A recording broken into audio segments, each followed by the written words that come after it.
What's up, everyone, and welcome to Ben's Car Reviews. I'm Ben, and today we'll be dissecting the 2026 Toyota RAV4. Let's go right into it with the chart.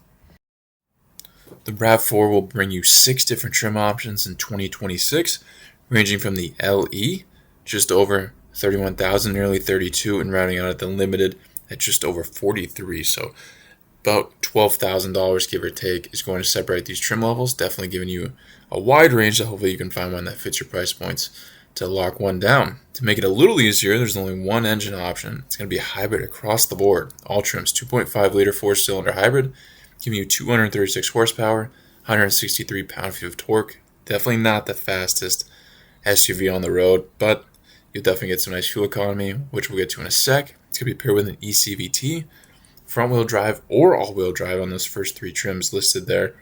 All-wheel drive is standard on those top 3. And back to the fuel economy, obviously this bottom 3 are going to be the best, 47 city, 40 highway. The Woodland is the least due to those all-terrain tires, more of an all-terrain setup. And then the top 2 trims are still pretty good. Real quick, guys, here at Ben's Car Reviews, there's no fluff, and we'll keep it under 10 minutes. If that's something that's intriguing to you and like this content as you watch, please like and subscribe, and I'll keep growing the channel. Let's keep going. When you think of SUVs, or if I asked you to name the first 3 that come to mind, I would be surprised if the RAV4 wasn't one of them. This is an icon, and we are seeing a brand new look for 2026. Will Toyota provide enough standard features for the money? I have a feeling this will sell like crazy either way, but let's get into it.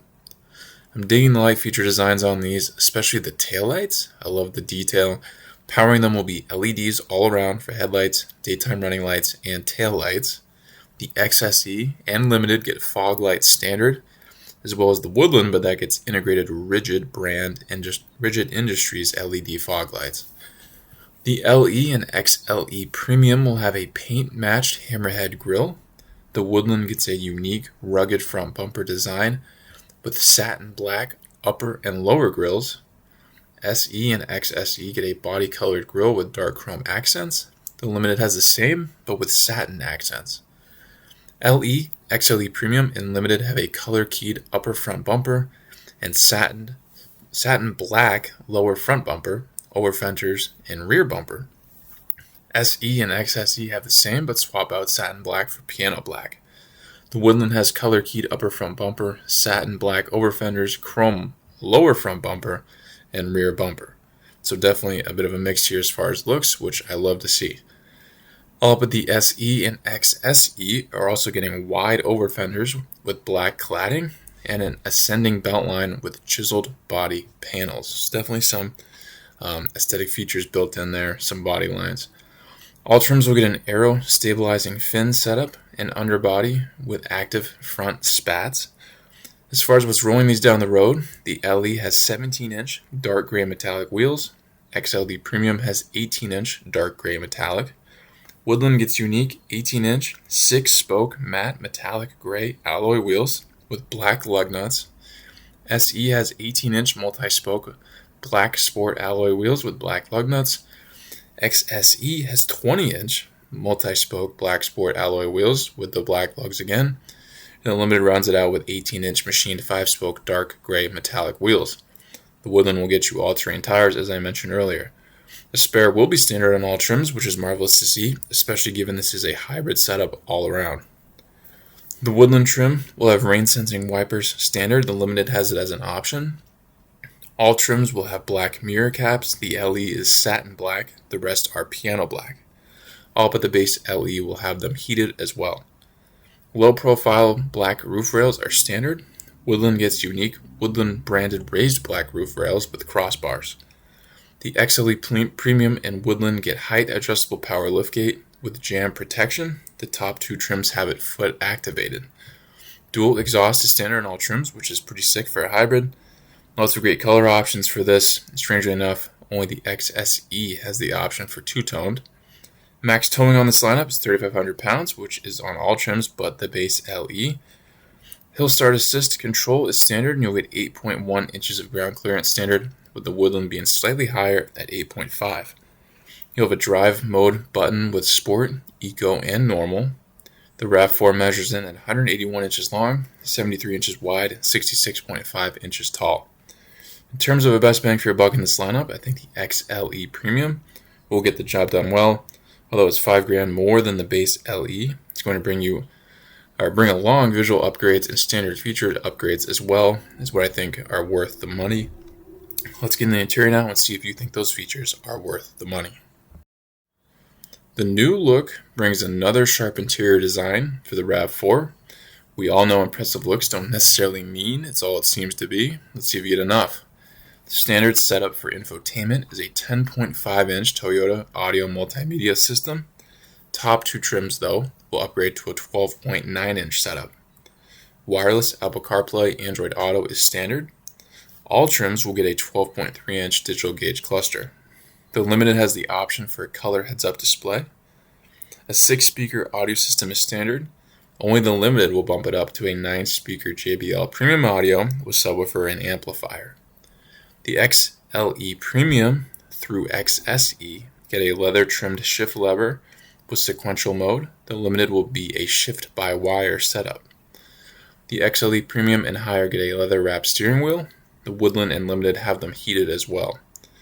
The XLE Premium, Woodland, and XSE get a single wireless charger standard. The Limited gets a dual charger. But other than that, charging ports are standard on all trims otherwise, so don't worry about having capability. The Limited gets a digital rearview mirror with HomeLink standard. XSE gets a power moonroof. Limited has a panoramic glass roof with front power tilt. All trims get standard dual zone climate control with filters and rear seat vents. The LE and SE will have fabric trim seats. XLE Premium, Woodland, and Limited get soft text trimmed. The XSE has soft text and suede trimmed. The LE has 6-way manual front seats. XLE Premium, Woodland, and SE have 8-way power adjustable driver's seat with lumbar, 6-way manual front passenger. XSE and Limited rounded out with 8-way power driver with memory and lumbar, along with 8-way power for the passenger as well. All but the LE have heated front seats standard. All trims get a height adjustable rear cargo area deck board standard. Toyota Safety Sense 4.0, 4.0 now, is standard on this lineup, and you'll get some nice safety and technology features from that. Overall, I think Toyota did a better job than I was expecting with dishing out standard features. Yes, I think it still could be better, but they seem to have done better than they have in previous years. In review, guys, if you're in the market for a SUV heading into 2026, you don't need this massive 3-row or supersized SUV like an Escalade. You just need something that fit a few people, get you some good fuel economy, and look good at the same time. And this RAV4 might be exactly what you're looking for. Obviously, the Toyota name, the RAV4 name, has had such high reliability for so long. A lot of comfort there for people with that. It's a lot of competition in this segment. Obviously, a huge competitor being the Honda CR-V, Nissan Rogue. You can throw the Hyundai Tucson in there. The list does go on and on. Tough segment to get business. Obviously, the RAV4 is so incredibly popular. I think this new look is going to propel it even further. I think it's going to challenge these other brands, Honda, Nissan, to come out with a newer look for their models as well to challenge this, because I think it's just going to really take off. People seem to love the RAV4, and this does look pretty good. Usually a new remodel sometimes takes some time to get used to, but I think this is already right there, and people will like this design. So if this is the kind of model you want to get in, I think this is a great call. I think I'd be comfortable with it, even being a first year. No need to panic. So if this is what you want, I think you're making a great call. Hopefully a great vehicle for a long time. Hopefully this video will lay things down in a clear way for you guys. Thank you for watching this Benz car review. Please subscribe if not already. If you have an idea for a future review, drop in the comments and I'll see what I can do. If you'd like to come in with the channel, I have that option. Check that out. Join if you'd like, and I'll catch you on the next Benz car review.